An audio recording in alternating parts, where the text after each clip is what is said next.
Hello, everyone. Welcome to Frameline44. My name is Peter Stein. I'm senior programmer for the festival, and I'm very pleased you've joined us for this extended Q&A and panel discussion about the documentary CURED. And I'm especially happy that we're going to welcome a guest moderator joining us for Frameline and for this conversation. I want you to welcome Steven Canals. Steven is a screenwriter and producer. He is best known for co-creating and executive producing the acclaimed FX television series Pose, which I'm sure you know and are a fan of like me. And interestingly, Steven is currently developing a limited series for FX based on the documentary Cured and on the podcast 81 Words. So it's a pleasure to have Steven join us to moderate the Q&A, and he's going to introduce a fantastic panel of conversationalists. So welcome, Steven Canals. Hi, Peter. Thank you for having me. Hi, everyone. I'm so excited to be here today to moderate this conversation about a wonderful documentary that I'm sure you've all just seen and will be on your top 10 lists for quite a number of years. I'm going to be joined today by the co-directors of CURED. Patrick Sammon is a Washington, D.C. based filmmaker, is the creator and executive producer of Codebreaker, an award-winning drama documentary about the gay British codebreaker, Alan Turing, that reached more than 3 million viewers worldwide. Bennett Singer has been making social issue documentaries for more than 20 years. He won the DuPont Columbia Award for his work on Eyes on the Prize, a landmark PBS series on civil rights history, and with Nancy Cates, co-directed Brother Outsider, another fabulous documentary portrait of the gay civil rights activist Bayard Rustin that premiered at Sundance and won more than 20 international prizes, including the Audience Award right here at Frameline. They will be joined by Reverend Magora Kennedy, who has been fighting for social justice for more than 5 decades. An active participant in the civil rights movement, the women's movement, and the movement for LGBTQ equality. She's a former Black Panther who describes herself as, quote, the gayest great-grandmother you will ever meet. She currently resides in New York City. And finally, Gary Alinder moved to the Bay Area in the late 1960s after receiving a degree in journalism from the University of Minnesota and working for several years in the peace movement in New York City.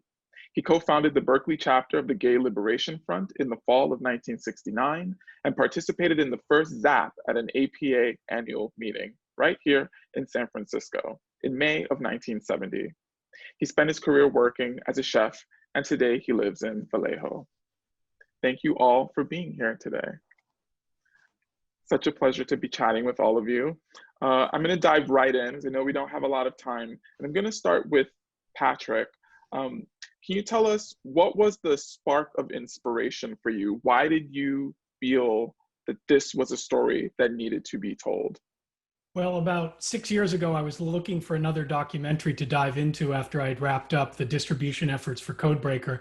And a friend of mine had written a treatment about the life of gay activist pioneer Frank Kameny, and he showed me the treatment, and it was excellent. But one of the things that jumped out at me was the story of the man in the mask and the story of Dr. Anonymous. I'd read about it in the past, but it really jumped out at me as something that could be a documentary. And so I dived more deeply into the story of the fight against the APA, and it quickly, decided this would make an amazing documentary. No documentary had been done about it before.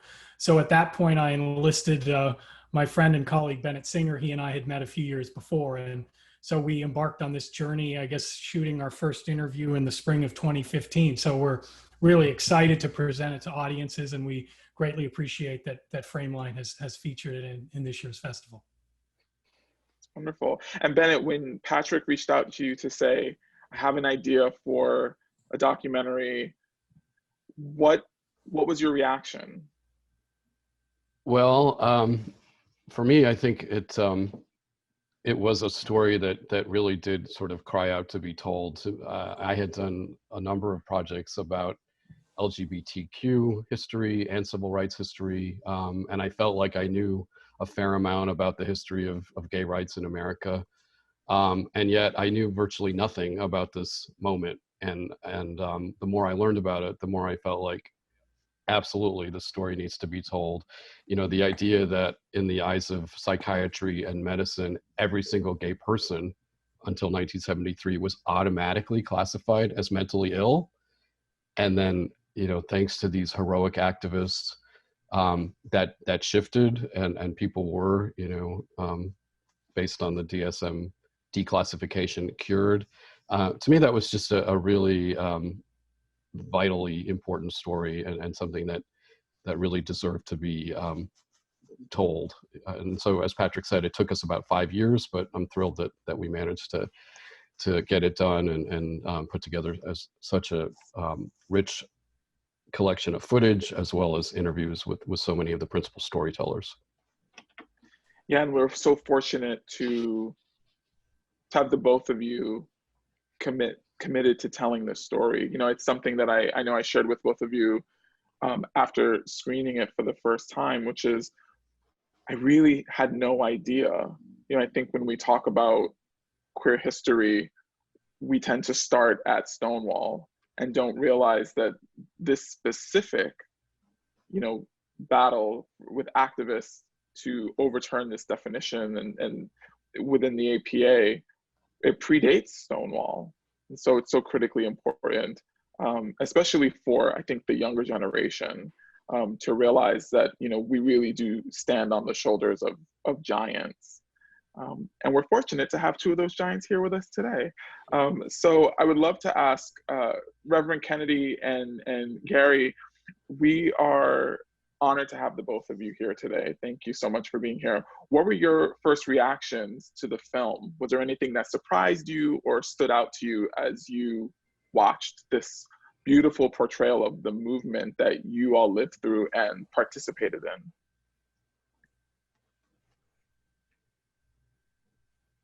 Oh, hi. Hi. I thought, well, anyway, okay. One correction, no, two corrections. I always say I'm the gayest great-grandmother out of the closet. Number two, I'm from the boogie down Bronx, originally from Saratoga Springs, New York. I think that I'm along with Patrick. What stood out to me was the young man in the mask. I mean, that to, you know, I think it stood out to me more because one of the things that happens is being a minister, being in a Black community, being gay, you know, that was a good idea maybe to use a mask, but that was one of the things that stood out to me. I think that took tremendous courage. Gary? Yes, well, there was a lot of information in there that I wasn't that aware of, actually.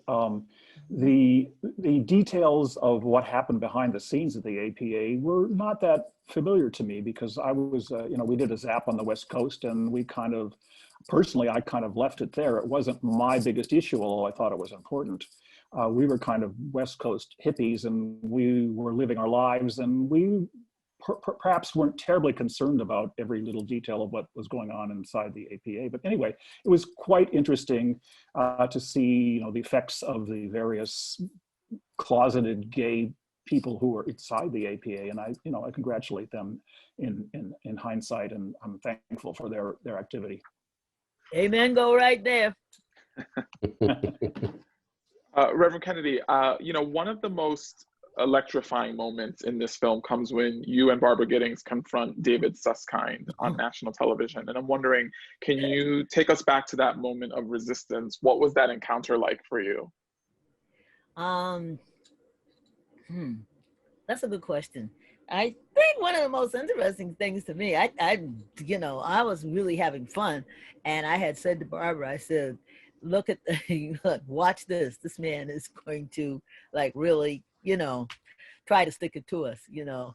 And so I think that was one of the things that, I found him very, very comical, really, because he was before we went on air, you know, he was asked to like speak to everybody. And I think he like kind of brushed past everybody and kind of waved or something, but to my recollection, he did speak to Barbara Gettings, and he just walked right on by me. So it was like, you know, he was very, very, you could see he was very nervous and very uptight.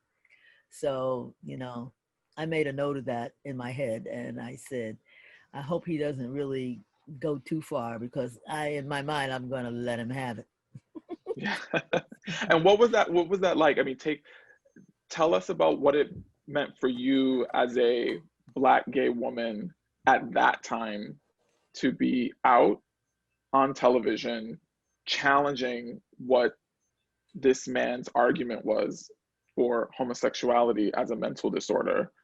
Well, simple thing, like a salmon swimming upstream. So it's tough. Yeah, it was like, I've seen a lot of my brothers and sisters, you know, they were in the gay community, and we were like all in this fight together. But the whole thing about being Black and lesbian and a minister, those three things, you know, and then like going back to my particular community, it was, you know, again, it was like a salmon swimming upstream, you know, like no matter what, it was like blinders on, and I wasn't going to let nobody to tell me, you know, I mean, I get people, oh, we're going to pray for you. You better pray for yourself. And then, you know, like finally I just had it, and I said, look, let me tell all y'all don't have a heaven or hell to put me in. So please get out of my face. But that was from Reverend Troy Perry, though, originally. In the film, you talk about being a young wife and eventually a divorcee, and then a mom. And so I'm curious, for you as a lesbian mother, were you ever fearful, or did you feel that you were at risk of losing your children or having your custody rights challenged because of your appearance on Suskind's program?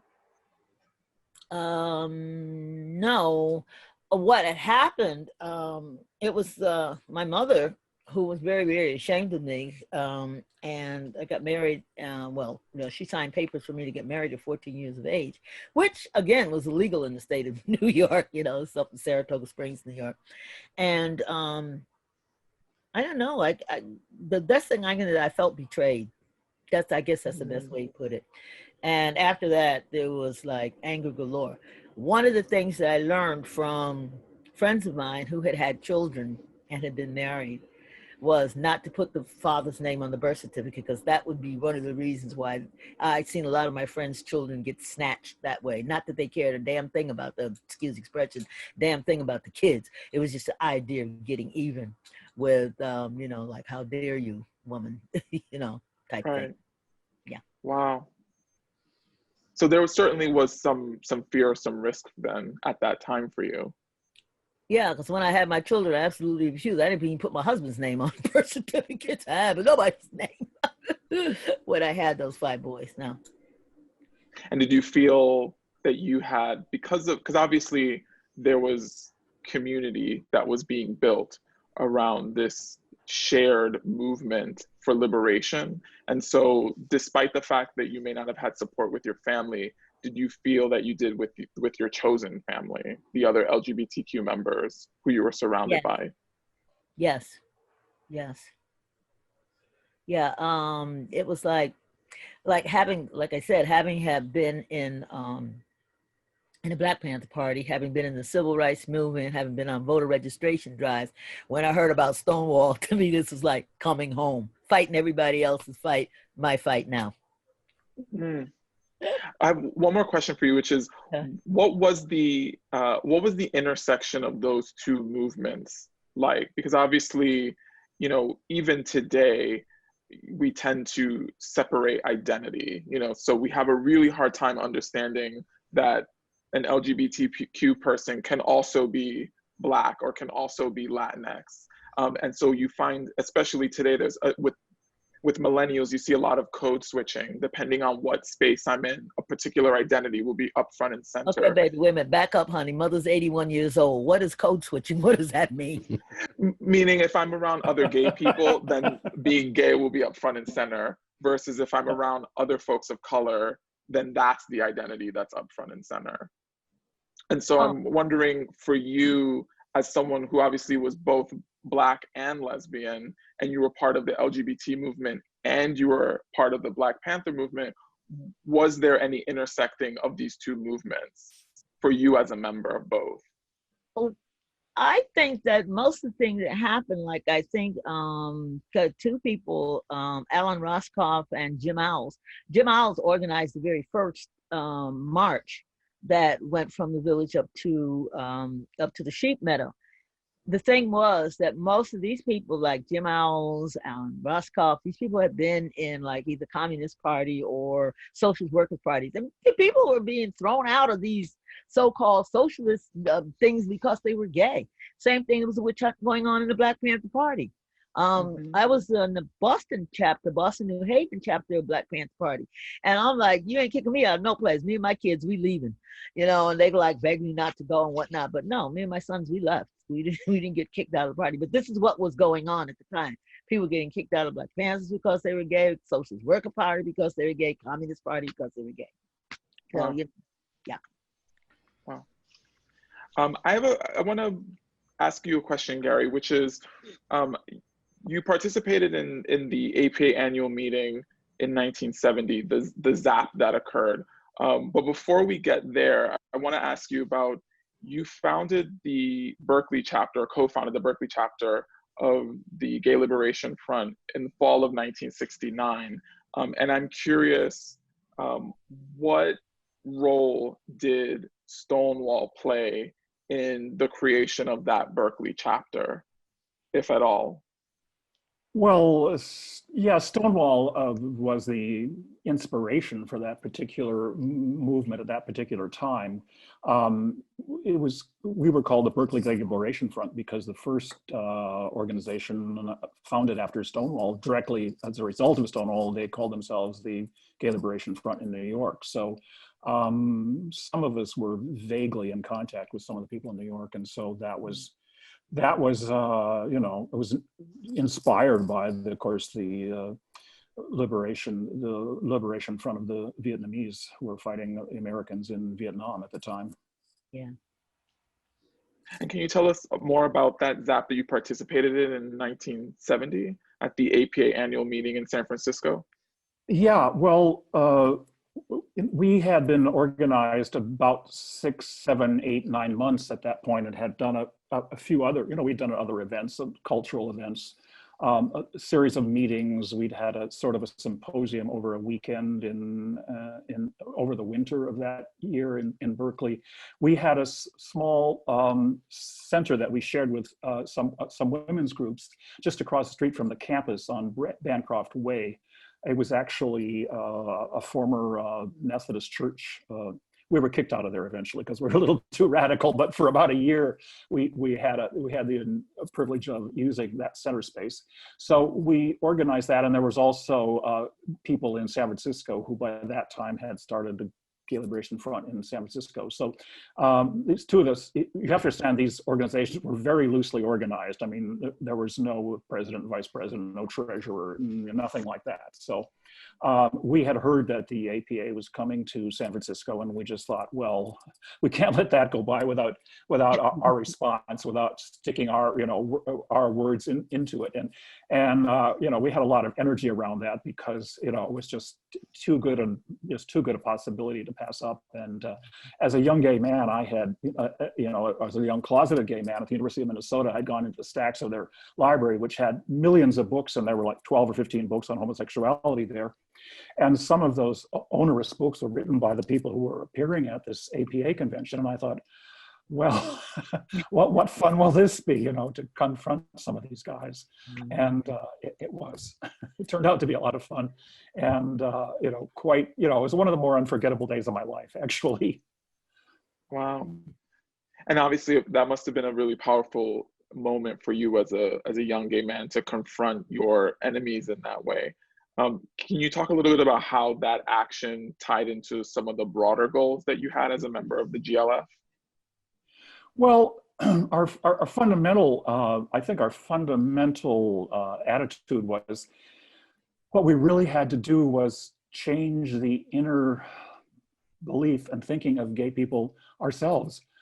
Because we obviously had grown up in a culture which taught us all kinds of negative things about ourselves. And the fundamental thing was to get rid of those and to get a positive identity around being gay and about everything else. Because of course, if you have a negative attitude about your sexuality, you have a negative attitude about yourself in general, really.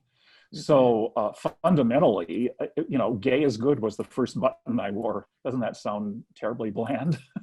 At the time, it was pretty revolutionary, Yes.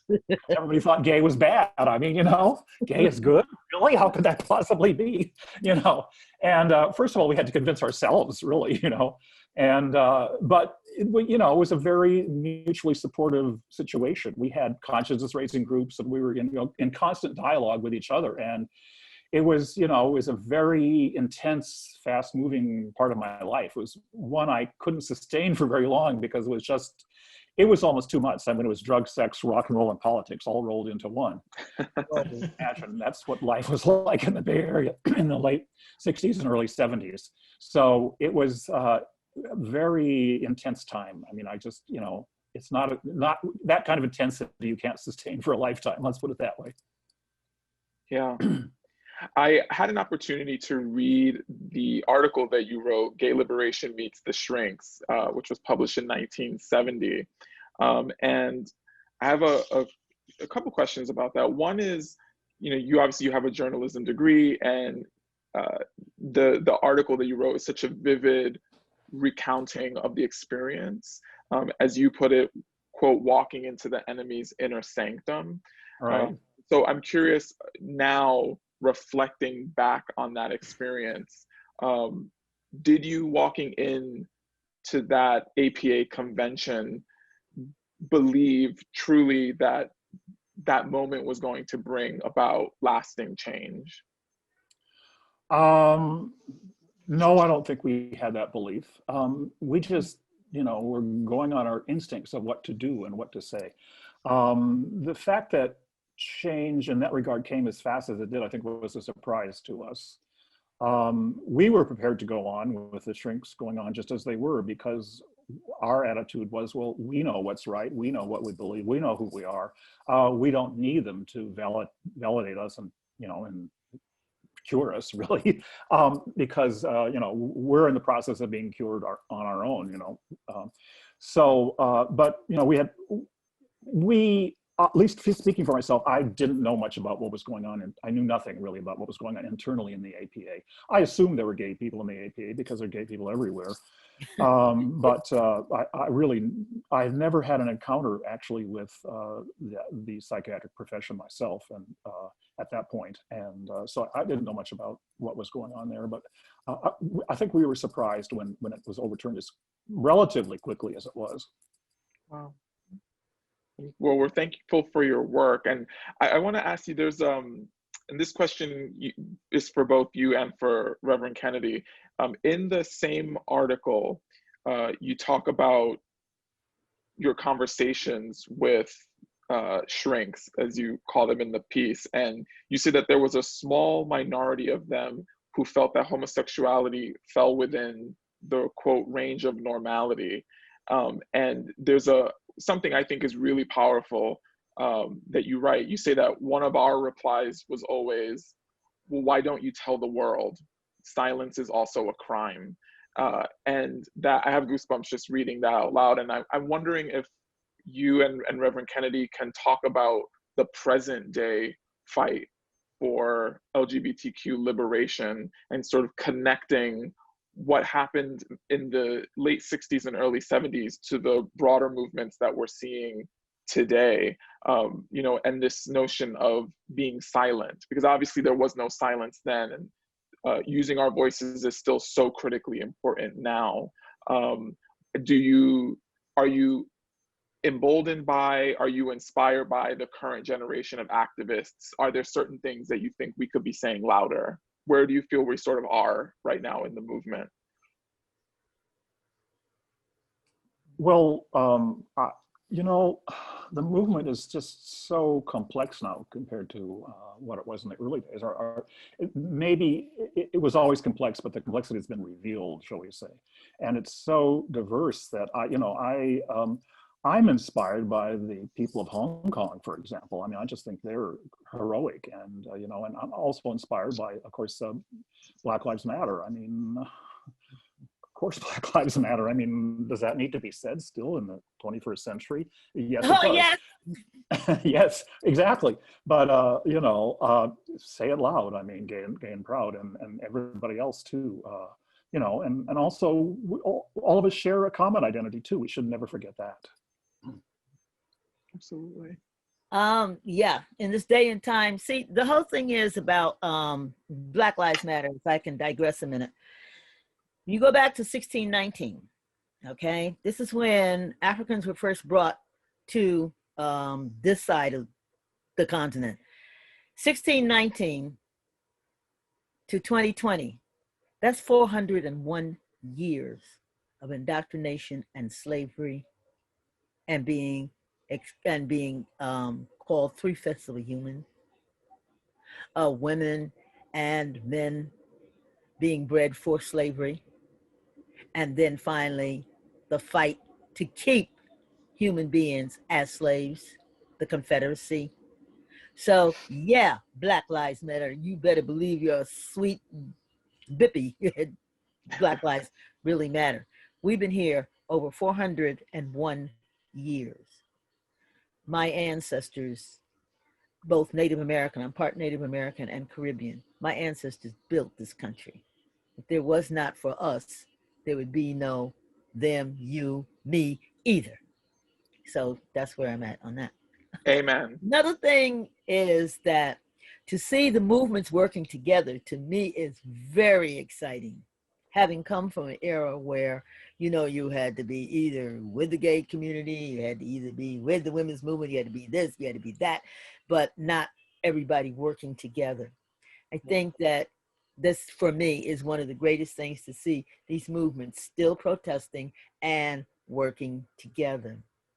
One more thing, back here on the wall, you'll see, I received this as a gift in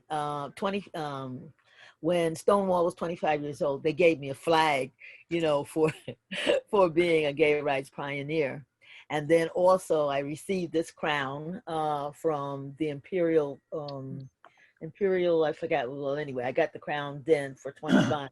And then, for 50 years, I got a banner, you know, a rainbow banner. So, so those, you know, those things that I'm very, very proud of, and the fact that how far we have come. And I think it's wonderful. And as I always say, we started it, you youngins finish it. And finish it we shall. All right. We must. Yes. I'm curious for Patrick and for Bennett, I want to talk a little bit about the production process. And, you know, one of the things that I was so struck by with CURED is that unlike many historical documentaries, you didn't choose to include the voices of historians or a narrator. So why did you choose to tell the story as you did? Well, I could jump in on that.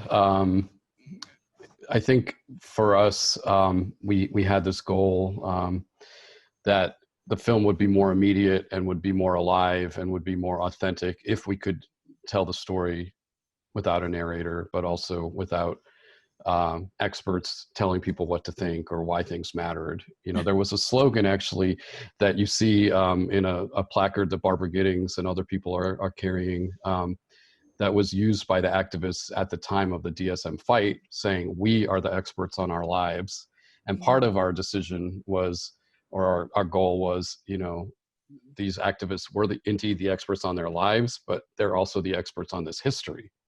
And so while we did have a whole board of historians and consultants working with us and guiding us behind the scenes, we really wanted to keep the film as sort of immediate as we could. And this was a rule or a sort of a style that we had also used in the Bayard Rustin film, as well as back in Eyes on the Prize, which I had the privilege of working on. You know, the only people you heard from were people who were witnesses.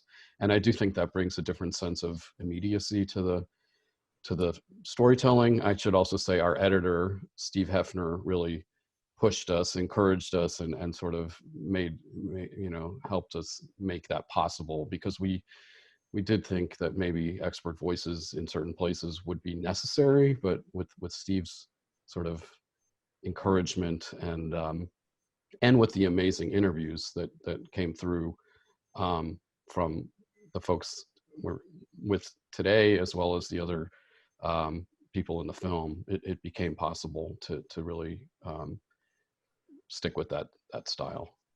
Mm-hmm. And the film that has there's just such a wealth, a plethora of really beautiful archival footage and archival materials. And I'm curious, again, for you and for Patrick, what were some of the surprises or some of the discoveries that you made during the course of your research? Well, it was quite a long journey to sort of discover all the elements. There were literally dozens of sources for the archival material, and we had a great team of archival researchers. Luann Jones and Murdu Chandra really led the way in identifying material. And then we were fortunate enough to visit, Bennett and I visited about 10 or 12 different research places, sometimes together, sometimes one or the other of us. And it takes sometimes, not everything's online. You have to go to a place, you have to look through boxes. And the real amazing discovery was, we were at the Historical Society of Pennsylvania in Philadelphia looking through the collection that John Fryer, after he died, 217 boxes. And Bennett, in a box labeled miscellaneous audio, he was listening through each of the tapes, and he discovered the audio from the 1972 discussion in Dallas, where you hear John Fryer, Dr. Anonymous, pleading to his fellow psychiatrists to remove homosexuality from the DSM. So that really came to life, and that was probably the highlight. We had a number of other discoveries like that, but that one certainly takes the cake, and it really brings the film to life, that discovery we made. Absolutely, yeah. Well, yeah, that, you know, I'm usually pretty well behaved in libraries, but I think in that moment I can be forgiven for my outburst of, oh my God, like that really was like electrifying. And similarly, I'll say, like, you know, as Patrick mentioned, our amazing archival producers brought in the raw footage of the Susskind show, and of course I was, you know, riveted by the entire panel, but there, you know, there was Reverend Kennedy in this footage, and it was based on that we sort of worked backwards and tried to find out, like, could we possibly connect with this activist, and how do we find her? And I looked online, and miraculously enough, you know, there was a Stonewall Veterans website with a bio of Reverend Kennedy, and then we managed to find a phone number or an email address, and it was a bit of a process, but, you know, I'm so grateful that we managed to connect. And I will say that everywhere we possibly could, in terms of the filmmaking, we juxtaposed archival moments from 50 years ago with present day interviews of our storytellers. And we had that 60 Minutes piece too, which I don't think has been seen since it originally aired in 1973. And two of our storytellers, Ronald Gold and Charles Silverstein, are featured in that 1973 segment. And we were fortunate enough to interview both of them. Ronald Gold has since died, and which really underscores, you know, the urgency of doing these interviews and chronicling this history. But I'm excited and really grateful that we were able to put that kind of storytelling together. And I just think there's something so moving about having people look back at their younger selves and think about, you know, where was this movement before it was really fully a movement in like 1969 and 70 and 71. And as Gary said, the DSM story and process really did evolve in such a relatively fast way. And how did that happen? And what was going on inside and outside the APA? And even hearing this conversation, it's just very moving to me, and just so inspiring about where we've been, but also where we're going. Yeah. I've said this to you before, but I've watched Cured about, it might be, I think 12 times now. I've seen it quite a bit. And every time that I, am reinvested in this story, in this journey, I always have new takeaways and new aha moments. And so I know for everyone who is joining us right now on Frameline, that they're eager to screen Cured again. And I highly encourage everyone who's watching to do that, because I think it is a film that continues to have new gifts. And I'm curious for Patrick and for Bennett, what are the plans for distributing Cured? How can people screen it again if they're interested? Where can they find it? Yeah, well, CUREDdocumentary.com is the website, and we'll continue updating our distribution plans. But we're going to be in a bunch of other festivals this fall around the country and around the community screenings starting in early next year with various organizations, and then eventually it'll be on PBS next fall. So we're excited to reach this as large an audience as possible, and then we have plans as well to distribute it around the world. And Steven, I know we're tight on time, but I feel like people would feel like we were remiss if we didn't ask you to talk briefly about your interest in the story from a fictional, scripted point of view, and if you would say a few words about the series that you're developing and why you felt, the motivation to option Cured and 81 Words. I think people would be fascinated to hear about that as the next step in your career following Pose. Absolutely. I mean, I think, as I noted earlier when I was talking to Reverend Kennedy, we as LGBTQ people, as a community, often have to seek out our history. Our history, our narratives are not taught in curriculums. And my knowledge, my understanding of the LGBTQ movement, I realized always began in 1969 with Stonewall. And what I was so moved by when hearing about this fight for liberation that, again, predates the Stonewall riot, is that there were all these incredible men and women and non-binary individuals who were part of this collection in this fight for liberation. And we continue to fight for liberation to this day. And so I think thinking about the up and coming generation, the importance of recognizing that we truly stand in the shadows of all of these giants who fought for us, so that we can be out and we can be proud. We don't have to hide in corners anymore. But I also wanted to craft a narrative similar to what I'm doing with Pose, as a way to say thank you to all the individuals who were on the front line, who were doing the work then and continue to use their voices and do the work now. I think whether it's Don Kilhefner, who we had an opportunity to talk to a few weeks back, Reverend Kennedy and Gary,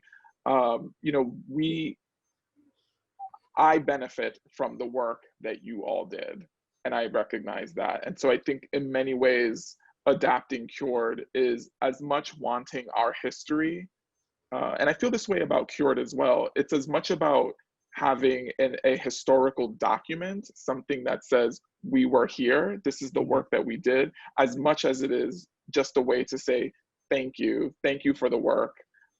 We see you and we affirm that. You won't be forgotten. Thank you for the contribution. I'd just like to add one more thing. Here, I'm doing a self-plug.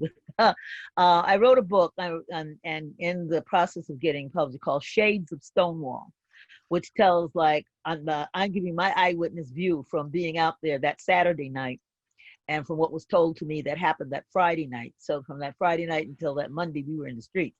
But over the years, of course, as the 50 years evolved, less people, those of us that were out there, got less, recognition for what we did, as well as like Gary out there in California. It was like, okay, this was it. It was just like spur of the moment thing to a certain extent. but yet and still that weekend it was mostly people of color. So I'm writing a book called Shades of Stonewall. Hope to have it out by June. Incredible. Well, we will be looking for that.